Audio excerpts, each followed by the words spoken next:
क्या हम NAP 2020 के प्रिंसिपल्स के तहत उतने फ्लेक्सिबल कोर्सेज हैं? QS वर्ल्ड एशिया रैंकिंग कितनी मायने रखती है बायोसाइंसेज जैसे टेक्निकल स्ट्रीम के लिए? सरल भाषा में बात करें तो यहाँ के एल्यूमनाई पर लोग ट्रस्ट करते हैं, कंपनीज ट्रस्ट करती हैं।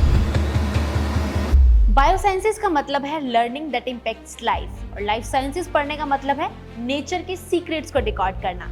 चंडीगढ़ यूनिवर्सिटी में भी यही होता है। हम सिर्फ मेडिसिन नहीं पढ़ाते बल्कि बच्चों को वर्ल्ड क्लास फैसिलिटीज देते हैं। आज जानेंगे डिपार्टमेंट के एसोसिएट प्रोफेसर से कि क्या कुछ वो बायोसाइंसेज डिपार्टमेंट में प्रोवाइड कर रहे हैं।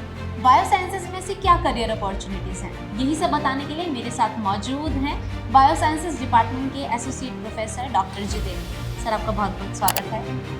सर, मेरा पहला सवाल यही है, बायोसाइंसेज डिपार्टमेंट में चंडीगढ़ यूनिवर्सिटी ऐसी क्या चीज़ है, ऐसी क्या फैसिलिटीज़ प्रोवाइड कर रही है जो हमें बाकी यूनिवर्सिटी से अलग बनाता है? हमारे पास BSc honours medical, MSc botany and MSc zoology, PhD in botany, PhD in zoology, ये कोर्सेज हमारे पास उपलब्ध हैं जो कि आसपास के एरिया में किसी के पास उपलब्ध नहीं है। और ये पांचों कोर्सेज ऐसे हैं जो बेसिक साइंस से रिलेटेड हैं। आज की डेट में जब आप देख रहे हैं कि बहुत सारी प्राकृतिक आपदाएं आ रही हैं, जैसे अभी रिसेंटली आपने जलवायु परिवर्तन की वजह से क्लाउड बर्स्ट देखे उत्तराखंड में, उत्तरकाशी में, तो उन सारी चीज़ों का सलूशन सस्टेनेबल डेवलपमेंट है, ना कि एक अंधाधुंध डेवलपमेंट। क्या हम NAP 2020 के प्रिंसिपल्स के तहत उतने फ्लेक्सिबल कोर्सेज हैं जो कोर्सेज आपने बताए हैं? जी हाँ, NAP के तहत हमने तीनों चीज़ों को इंक्लूड किया है। हमारे यहाँ मल्टीपल एग्जिट और मल्टीपल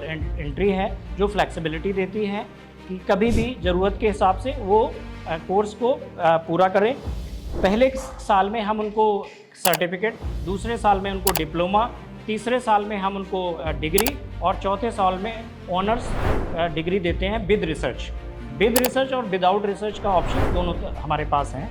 तो दूसरी चीज़, हमने इसमें रिसर्च एप्टीट्यूड को भी इंक्लूड किया है। BSc ऑनर्स मेडिकल में एक प्रोजेक्ट्स बेस्ड लर्निंग है। दूसरा dissertation part 1, dissertation part 2 include किया गया है। MSc में भी dissertation part 1, dissertation part totally research based 12 credit का कोर्स है। जूलॉजी में भी यही है। तो ये तीनों कोर्सेज फ्लेक्सिबिलिटी, रिसर्च एप्टीट्यूड को इंक्लूड करते हैं। सर, जब हम बायोसाइंसेज डिपार्टमेंट की बात करते हैं तो माइक्रोबायोलॉजी, जेनेटिक्स ऐसे कौन से रिसर्च एरियाज हमारे डिपार्टमेंट में एक्टिव हैं? देखिए, हमारे यहाँ अगर हम बात करें जंतु विज्ञान की, तो हमारे यहाँ एंटोमोलॉजी है। एंटोमोलॉजी में कई पैरामीटर्स हैं, वो सारे हमारे पास 5 फैकल्टीज़ जो है वो एंटोमोलॉजी में स्पेशलाइज। इसके अलावा हमारे यहाँ एनिमल फिजियोलॉजी है, हमारे यहाँ कैंसर बायोलॉजी पे काम होता है, हमारे यहाँ इसके अलावा इम्यूनोलॉजी पे काम होता है, फिशरीज़ पे काम होता है। तो ये सारे फैक्टर्स हैं जो हम विशेष स्पेशलाइजेशन एरियाज़ हैं जो हमारे यहाँ जूलॉजी में कार्य हैं, चल रहे हैं। तो अगर हम बात करें वनस्पति विज्ञान की, तो वनस्पति विज्ञान में माइक्रोबायोलॉजी, स्पेशली माइकोलॉजी हमारे यहाँ है। माइकोलॉजी में दोनों एरियाज़ हमारे यहाँ रिसर्च में बहुत अच्छे से एक्सप्लोर हो रहे हैं, fungal taxonomy as well as.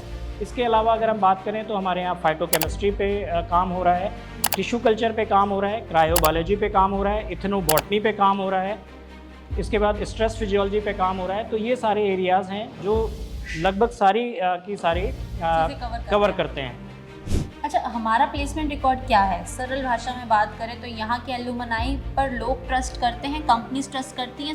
सबसे बेस्ट प्लेसमेंट क्या है हमारी? क्या गवर्नमेंट सेक्टर में जा रहे हैं हम, या खुद के रिसर्च सेंटर्स खोल रहे हैं? इस पर जितेंद्र जी क्या कुछ है? बेसिक रिसर्च की खास बात यह है कि बेसिक रिसर्च में आप दोनों सेक्टर को कवर कर सकते हो। किसी और टेक्निकल फील्ड में अगर आप जाते हैं तो केवल आपके पास इंडस्ट्रियल जॉब्स का ऑप्शन रहता है। बट अगर आप बेसिक फील्ड में रहते हैं तो हमारे यहाँ जैसे कि बॉटनी, तो बॉटनी में बच्चे अगर गवर्नमेंट सेक्टर में जाने के तो उनके पास सारे ऑप्शंस, ग्रेजुएशन वालों के लिए सारे ऑप्शंस उनके IS, PCS प्लस IFS। इसके अलावा साइंटिफिक फील्ड हैं।